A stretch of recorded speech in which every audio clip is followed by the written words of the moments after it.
Hi folks, here's our follow-up to last lecture. Last lecture we talked about models for ordered categorical variables. Now we'll talk about models for unordered categorical variables. And the model that we're going to talk about here is the multinomial logit model. We a lot of times abbreviate this as MNL for the multinomial logit. So this is used when the dependent variable is a set of unordered categories. And I suppose it's worth taking just a minute to say there are really two times when we could use this. One is when we know the categories are unordered, right? So think of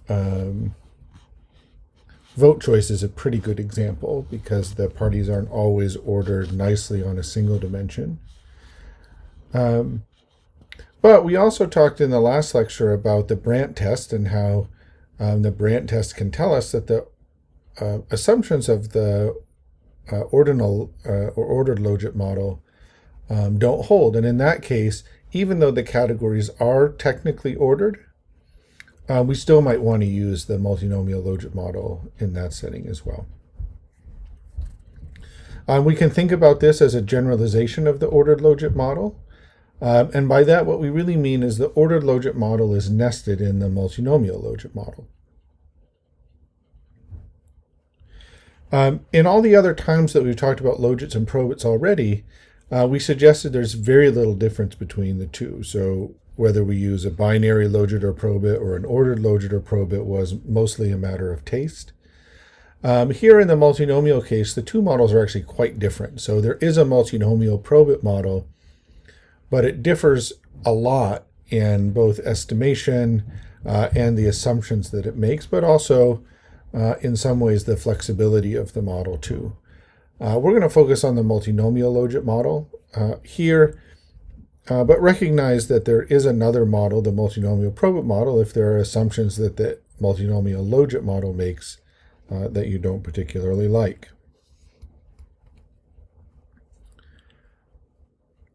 So the model basically works like a bunch of binary logits, all smushed together. So we assume our dependent variable, y, has m categories that go 1, 2, all the way up to capital M. And let's say that we just wanted to consider the probability of being a 2 versus the probability of being a 1.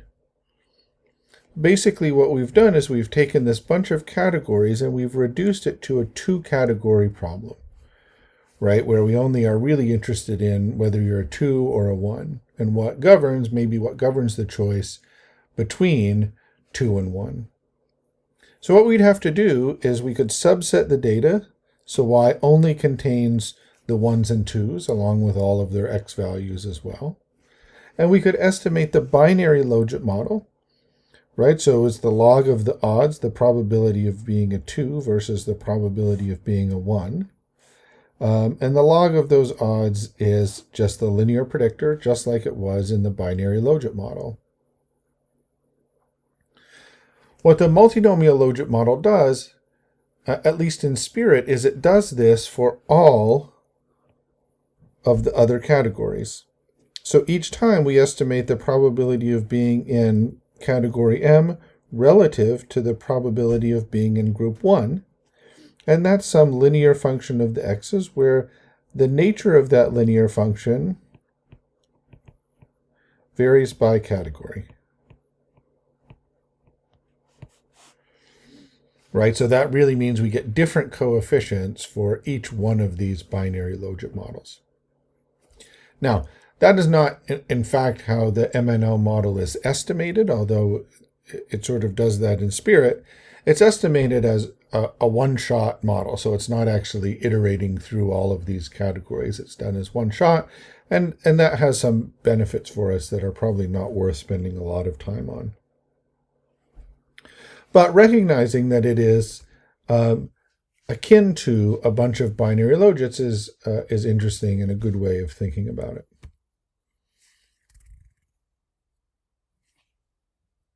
So this group against which we estimate all of the binary logits, so that was the one group in the example above, is called the reference group or the reference category. And we calculate the probabilities of being in a single group, so that is a probability that y equals m, in this way. So for a single group, we use e to the xb, e to the x beta j, divided by the sum of all of the e to x beta j's across all of the groups. So e to the x beta has to be positive. And so when we take something positive and divide it by a sum of a bunch of other mutually exclusive positive things, we get something that looks like a probability, right? And that's what we get here. For identification purposes, we set beta 1 to 0. That is, we set all of the coefficients for the observations in the first or reference group to 0.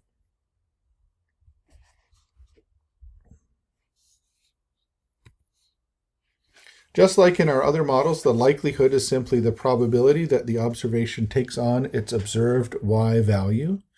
And so we could write this in the following way. So this is the likelihood is just the product over all categories. So basically we'd pick a category, we take the product over all of the y observations that have that category, and this probably should be e to the x beta m over the sum of all of the e to the x betas. Right, so all of this is really just the probability that y equals m. And the log of the likelihood function, or the log likelihood function, is just simply the sum of the log of those probabilities, the y equals m. So again, different in its calculation, but similar in spirit to all of the other log likelihood functions that we've talked about for discrete choice models.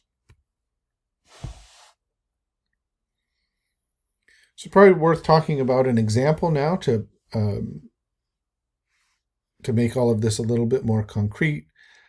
Here we have data from France, from a French election study. We're going to be interested in the party of vote, and we'll use a number of these other demographic variables to help us explain why people would vote in one way versus another. So here we're modeling vote. I should let you know, we use the multinom function that comes in the nnet package as a way of estimating the multinomial logit model.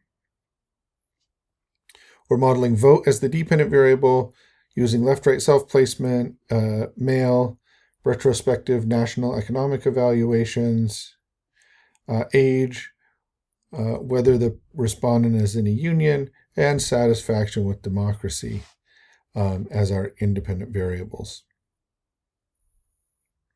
Now, the summary function for the multinomial logit object is actually not that helpful because it puts this big matrix of coefficients and a big matrix of standard errors below it. And so it doesn't give you much sense looking at it immediately what's significant and what's not. This is in the DA-MISC package. This function mnlsig, and what it does is it prints the coefficients, but it flags the ones that are significant with stars. So you get a good sense looking at it immediately what's significant. The way the coefficients are set up, the reference group here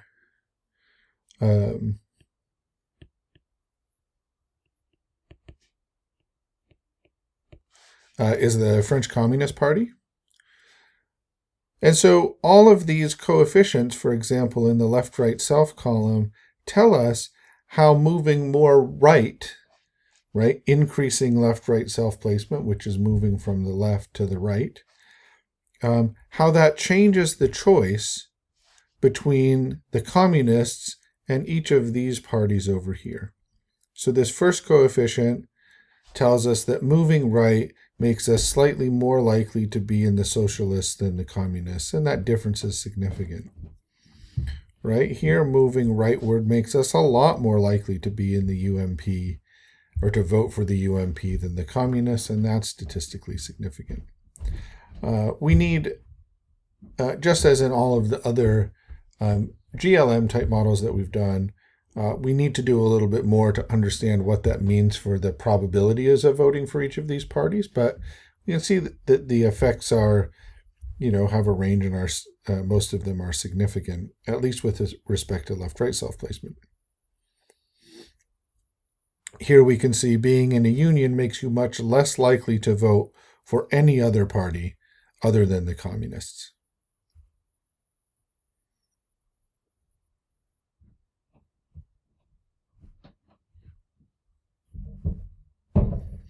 Okay.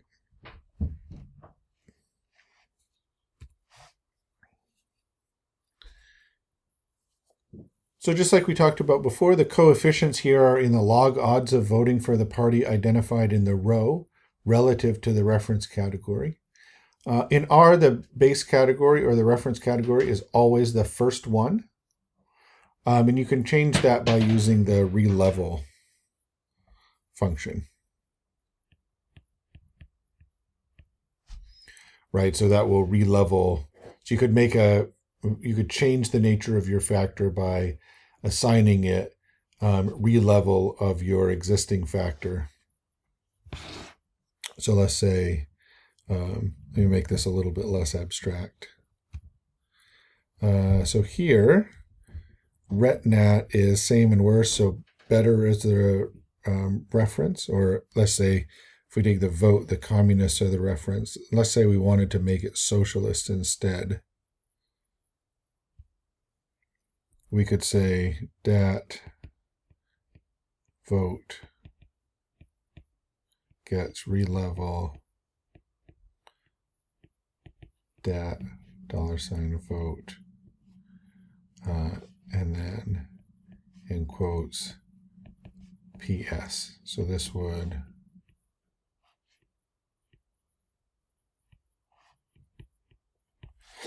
be the new reference level that we wanted. In this case, we'd be switching it to the socialists. Okay. The coefficients relating covariates and non-base category choices must be considered separately. So for example here, the effect of left-right self-placement on the choice between Greens and socialists is minus 0.174. And we get that by taking the difference of the green coefficient and the socialist coefficient. Right, so 0.388 minus 0.214.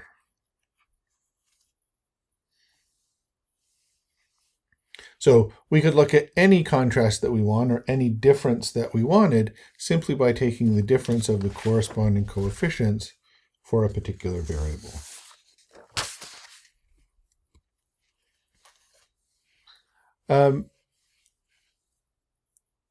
You might see a parallel in something else that we talked about, and that's pairwise combinations, which we talked about earlier in the semester. Here, the idea is that we've got lots of comparisons that we might be interested in, but only some of them are presented in the model output. Right, so here we're using the factor plot package and the factor plot function.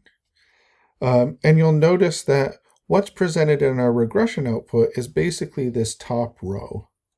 Right, that tells us how the variable left-right self-placement affects the choice between the Communist Party and then each of these non-reference parties. What we get new from the factor plot function is all of this stuff down here, which tells us about differences, how left-right self-placement affects any choice between any pair of parties that we're looking at, and whether that difference is significant or not. right? So we read this in basically the same way that we did before, but the difference is that the values that get printed in here are basically multinomial logit coefficients along with their standard errors.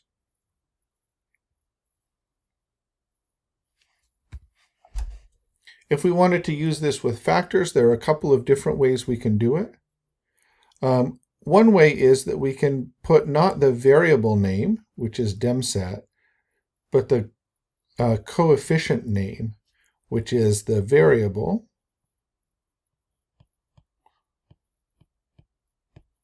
with the level appended to it. And that tells us how being not at all satisfied with democracy changes the vote for each of these parties relative to each other.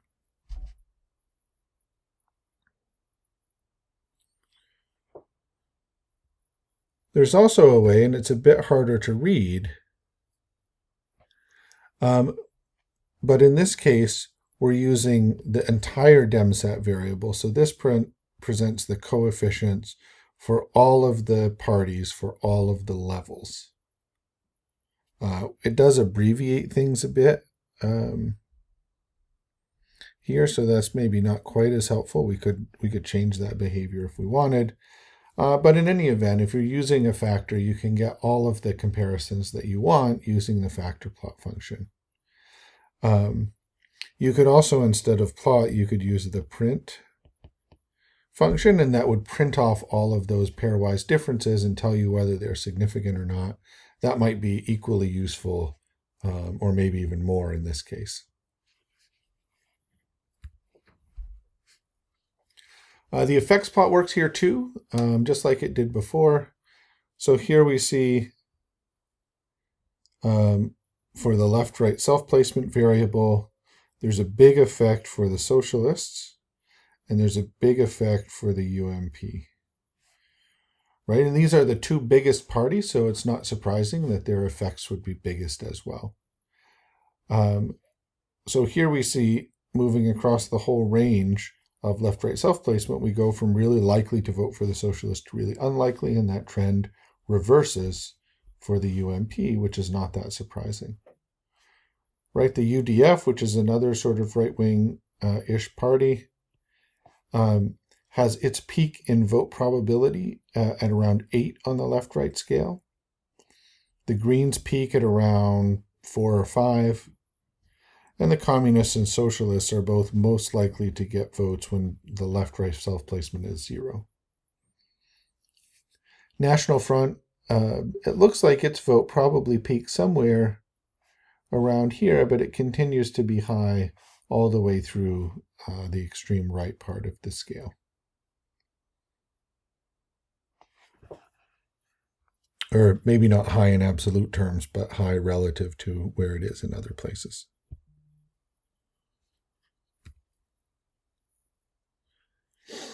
If we look at a factor variable, so satisfaction with democracy in this case, you can see that it shows us the probability of voting for any of these parties, given that we have different levels of satisfaction with democracy. It seems like the National Front is the one that has the biggest effect, although the UMP looks to have a reasonably sized effect in the opposite direction. And the Greens you seem to be more likely to vote for Greens as you get less satisfied with democracy too. So I guess what we're seeing is a sort of increase in the probability of voting for less mainstream parties as you get less satisfied with democracy. If you like the average marginal effects approach, you can get that too. So there's a MNL AVF plot. So this is in the DA-MISC package. And it works pretty much the same way that all the other AVF plot functions have worked. Here the story is pretty much the same as the story that we looked at before. So it's probably not worth spending a lot of time belaboring that. You can also do this for factors, and this is just another example using the satisfaction with democracy variable. We can also look at discrete changes, and in fact, you read this plot in exactly the same way you would have read the one for the ordered logit, right? So we have variables in the rows and parties that you're voting for in the columns. And this says that changing left-right self-placement by a standard deviation in the right direction decreases the probability of voting for the communists by 0.029. Decreases the probability of voting for the socialists by 0.33 about, and it increases the probability significantly of voting for UDF, UMP, and the National Front. So all those are not surprising, but they do at least tell us what's going on.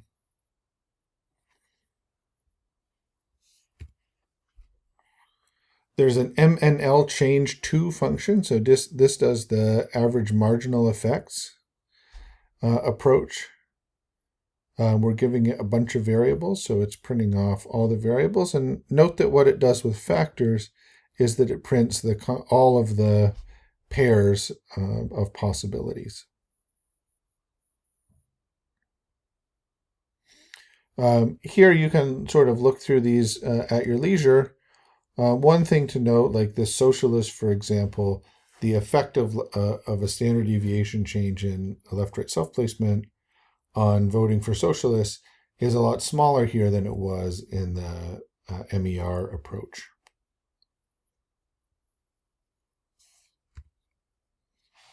If we look at model fit, again, you can see the same kinds of pseudo R-square measures that we had before.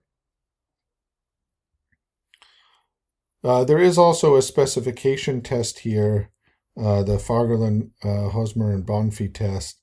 Probably don't have to worry about that too much for right now. I would just keep interpreting the R-squares, whichever one you've sort of liked from before, you can keep using now. And there's also a proportional reduction in error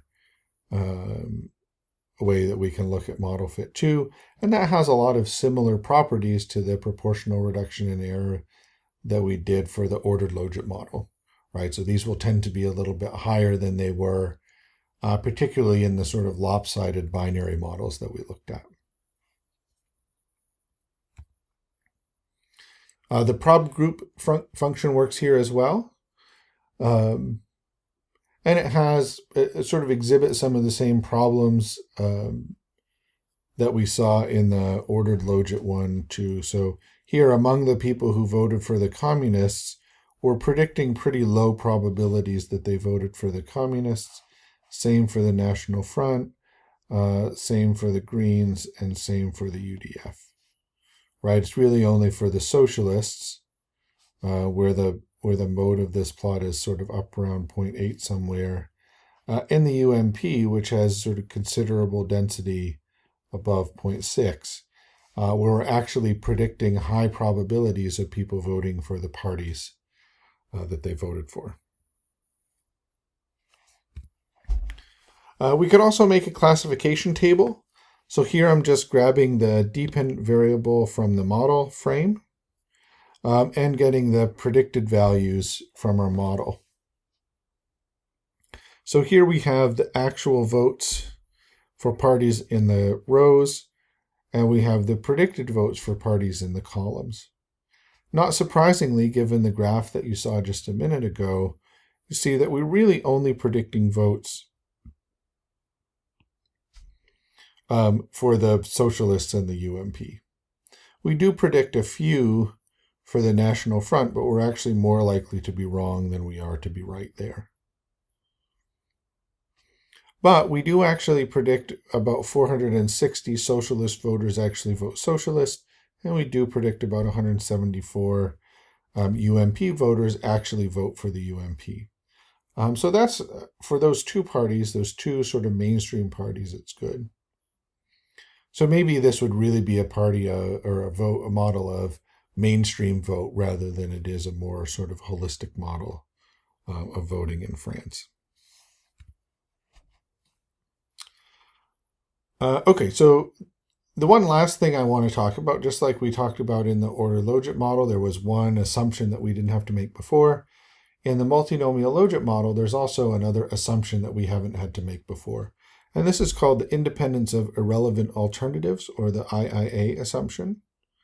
And this suggests that the addition or removal of choices from the choice set should not change the odds of choosing one category over another.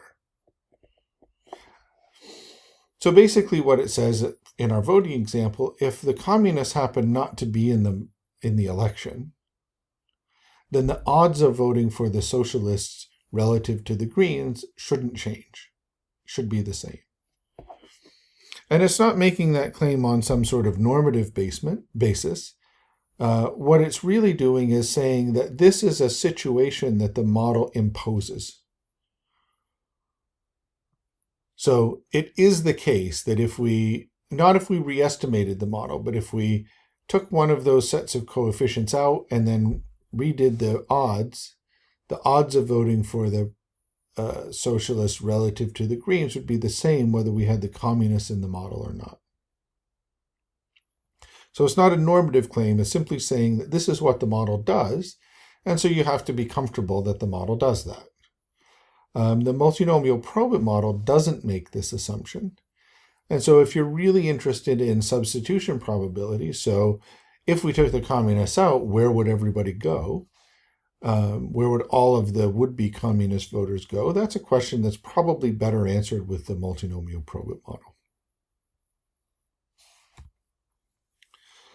There is a test for the IIA assumption, but people suggest that you probably shouldn't use it. It's not particularly powerful, and the different tests can often give conflicting results. That in itself is not a great reason not to use the test. A better reason is that there's an article by Dow and Endersby, who are political scientists, who argue and show that relaxing this assumption is rarely important, and that doing so, estimating the multinomial probit model instead, comes with its own set of potential problems, right? So the cure might end up being worse than the disease in this case. And I certainly have found in my own work that predicted probabilities from these models tend to look the same, and the multinomial logit model is just a lot simpler to estimate. And so unless you've got a really good reason to use multinomial probit, multinomial logit will probably do just what you need it to. So the next lecture we're going to do, we'll talk about models for count data, and then follow along after that as I suggested in the announcement.